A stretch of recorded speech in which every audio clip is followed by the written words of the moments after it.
So I know I briefly touched on why the mindset of patience is so important before attempting anything in regards to your body composition, but I'd like to further expand what will likely happen if you're not aware of how long fat loss takes and what it looks like during the process. So I get DMs, emails, comments almost daily from people who are frustrated with their lack of results despite eating in a calorie deficit.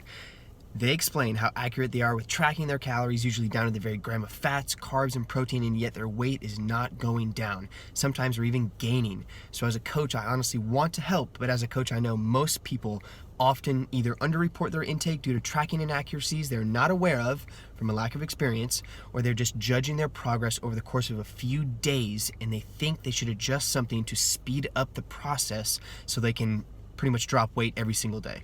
Sometimes they even are making progress, but in their heads it's not as much as they had hoped, so they actually trick themselves into believing they're not making progress at all, despite downward weekly average weight trends. And on that note, and to the point I'm trying to make, is are you 100% absolutely sure you're not making progress?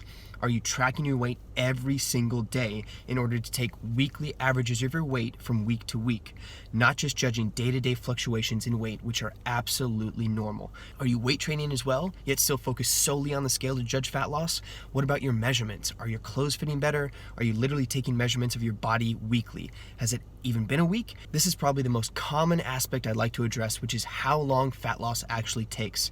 Many confuse weight loss with fat loss, and weight loss can be drastic and extreme and quick. Fat loss is rarely that and can take months, if not years. For reference, we encourage our clients to lose 1 pound per week. So all of you with a goal to lose 20 pounds, that means you need to be able to sustain whatever you're doing for 20 plus weeks. Not what you expected? Not willing to wait that long? Then suffer the consequences of having to constantly battle weight loss and weight regain for the majority of your life until you finally realize you need a lifestyle, not another diet or quick fix. For some, no matter what we recommend, they will still aim for drastic weight loss, and it's not until they experience the cycle of dysfunctional eating for themselves, sometimes even for years, that they will finally see the light. So to sum up all of this, if you think you're not making progress, first, make sure you are actually collecting all the necessary data, or you really cannot complain about progress you're not making.